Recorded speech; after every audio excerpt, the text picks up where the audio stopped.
Good morning students. So now we are going to proceed towards the next experiment.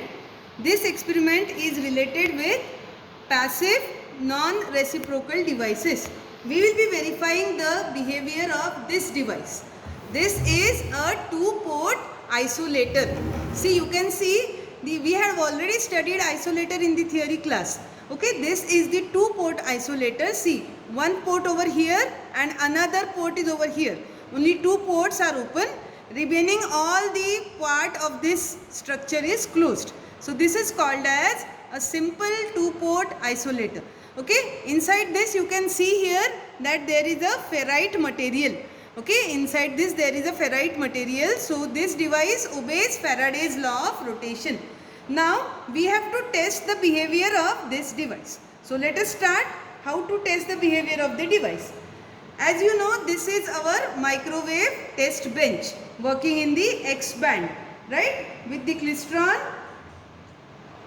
with mount, isolator, attenuator, detector mount. Klystron will get supply from the power supply. Display devices, CRO. So we have already done many experiments on this. Let us start with this experiment. Now isolator is already connected here. Okay, but we have to test and verify performance of isolator. We will be using isolator as the component under test. We will not remove this isolator. We will connect isolator between attenuator and detector mount to verify how the isolator works. So to start with the experiment, what we are going to do, coming to the klystron power supply, we will set the beam voltage first. Suppose I set the beam voltage to say 220. Okay, so I have set the beam voltage to 220 volts. Okay, then proceeding to current, I get the current in the order of around 16 milliamperes. This is my current. Okay, now by giving this beam voltage and current, the electrons are emitted from the cathode of the reflex klystron, and we know the oscillations are produced by varying repeller voltage. So I will go to the repeller voltage knob now. This is the repeller voltage control knob. Now observe, I am changing the repeller voltage. Observe the CRO. As you can see, as I change the repeller voltage, the strength of the oscillations on the CRO go on changing. Okay, the magnitude is changing, indicating oscillations are produced.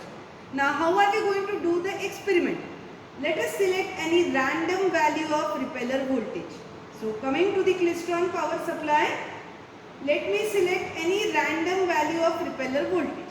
Suppose I select the value as minus 122 volts.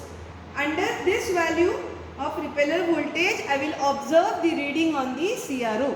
So you can see on the CRO over here, the reading on the CRO is like this.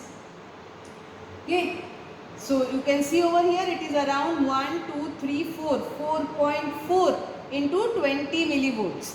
So our input at port number 1 is 4.4 into 20 millivolts. This is my input that I am going to give. Okay, so before connecting the device into the setup, I will be measuring the input. This is my input. Now what we are going to do? We are going to place this component under test in our setup. Okay, so I will turn off the supply. Okay, and I will set this isolator between the detector mount and the attenuator. So you have to remove this.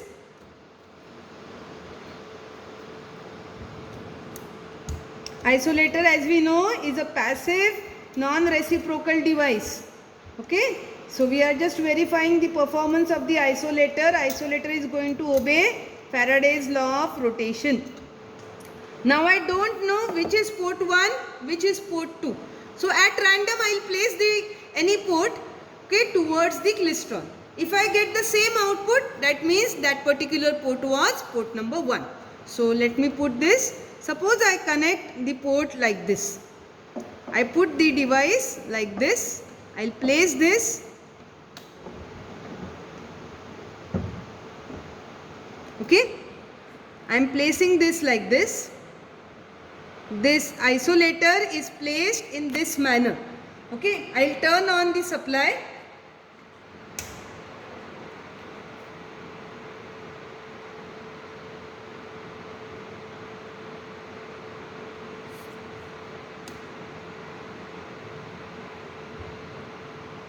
Okay, what do we observe here?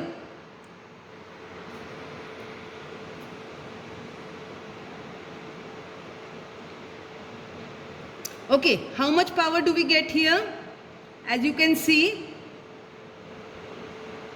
giving the input, I get the output around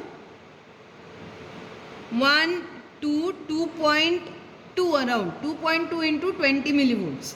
Okay, let me just reset this properly once again so that I'll remove any confusion.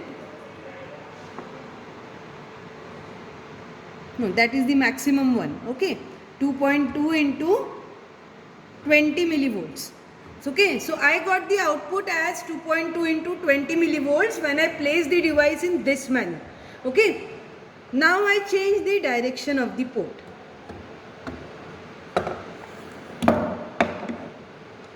I change the direction or the orientation of the ports. Observe the output over here. What output do you get? It is less as compared to the earlier output. Just a minute, we will just verify this.